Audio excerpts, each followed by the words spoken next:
Good evening, friends. This is Rahul Magan here, is a Group Chief Executive Officer of Treasury Consulting and also a venture capitalist. Today in Singapore, we are shooting a very delicate topic on Australian dollar. You know what exactly is happening? We know that Australia as a country is facing a downturn. There's no doubt about that. That's a different thing that they themselves not acknowledging, but to an extent, everyone across the globe has now acknowledged that Australia as a country is facing the deepest housing bust. And God knows if this would continue, the price have already fallen to 35%.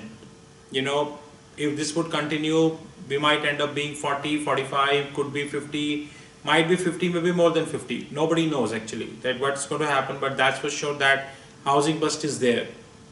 And I'm pretty sure that this housing bust will continue for another 1 year.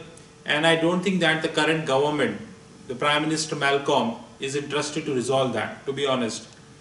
While we are not here discussing politics, whether Prime Minister Malcolm is interested or not, we are here discussing a very tactful topic because RBA is involved in that. Reserve Bank of Australia. Now, a few days ago, RBA gave a hint that they are going to cut the interest rate. Now, I don't think RBA should do that. The reason being, Australian dollar is the only carry currency amongst 4 or 5 funding investment carry currency in the globe.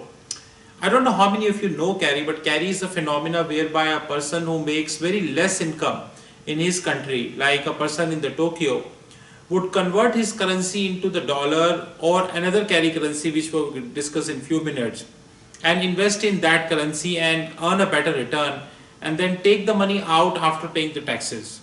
We need to appreciate one thing, that today Australian dollar, Philippines peso, Indian rupee and Sing dollar, I repeat, Australian dollar, Philippines peso, Sing dollar and Indian rupee are the four funding currencies which we, four investment currencies which we have. They are all generating good yield. There is no doubt about that. On the contrary, Japanese yen is the funding currency which we have, because they are more or less at the zero interest rate. People will take the funding from Japanese yen, invest in these 4 carry currencies and take this forward. However, there is a cycle to it, which is known as the carry cycle. Generally, the carry cycle is being maintained on the first of the year. Now, it's 1st January 2019 and then it goes till 31st January 2019.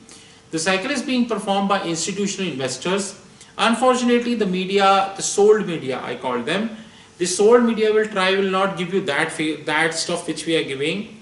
Now, what's happening that if RBA would cut the rate, I don't think that cutting of the rates is a solution. Reason being, since 2008, and Greenspan is the right example of that, with due respect to him, that Greenspan cut the rate to 0. What did happen? Was he able to resolve the financial crisis? Rather, he increased it, the financial crisis. I think that 2007-8 financial crisis, the sole recipient of that trophy would always go to Greenspan. Now the question is, if the Australian regulator, Australian Central Bank, Reserve Bank of Australia would cut the rate, but that would have systematic impact in the banking system. Australian dollar forward premium will crash, Australian dollar OIS will crash, Australian dollar IRS will crash, and that is happening. I don't know how many you have Reuters and Bloomberg, but if you have, and if you would have noticed, you are regularly tracking AUD, you would get to know that AUD is a currency which was flat between 3-year, 4-year and a 5-year forward premium. Till 2 weeks ago, 3, 4, 5 years forward premium were flat, and in fact quite surprisingly that 5th and 6th year forward premium were negative. So this is the first time in my life I got to know about a currency to whom I always love, Australian dollar, when the first 3 years are positive, 4 and 5 are flat and negative. But if you look at the Australian dollar premium now, you would get to know that all 5-year premium are positive and they are good. But if RBA would cut the rate, then it would be mess up here. The mess up is Australian dollar will slowly lose the status of the carry currency. Australian dollar carry trades would be reduced. It means the flow of other currencies incoming in Australia would reduce. This would have the vicious cycle impact. Last but not the least, the forward premium of the Australian dollar would reduce. And if this would happen, if the forward premium of the Australian dollar would reduce, this would have FX impact not only for importer but also for exporter. It depends what kind of strategy you use to hedge that. Apparently speaking, I really don't think that Reserve Bank of Australia need to even give a hint in the public domain that we are going to cut the Australian dollar interest rate. In English or lexical, there is a very good word. That word is flash in a pan.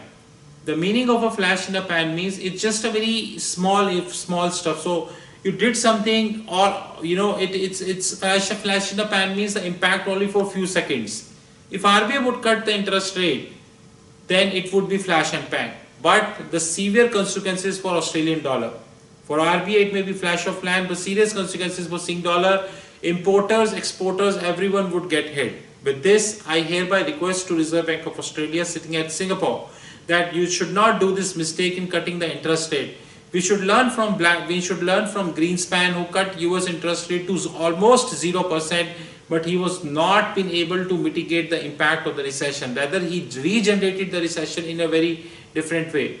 I request, as an economy, we are already facing a downturn in your housing bust. There is no need to create another downturn in the carry trade. With this, I would like to thank you very much. I am Rahul here. You know my mobile number 91, which is an Indian code 9899242978. My email is rahul.magan@treasuryconsulting.in, and you can visit our fixed income platform www.fixedincome.global. Well, we do maintain several WhatsApp groups, and in one of the WhatsApp groups, which is for FX markets, we have more than 44 WhatsApp groups.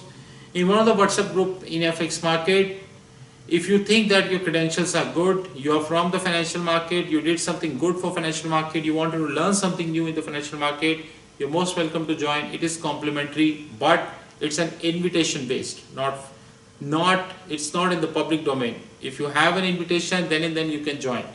With this, I thank you very much and have a wonderful time ahead.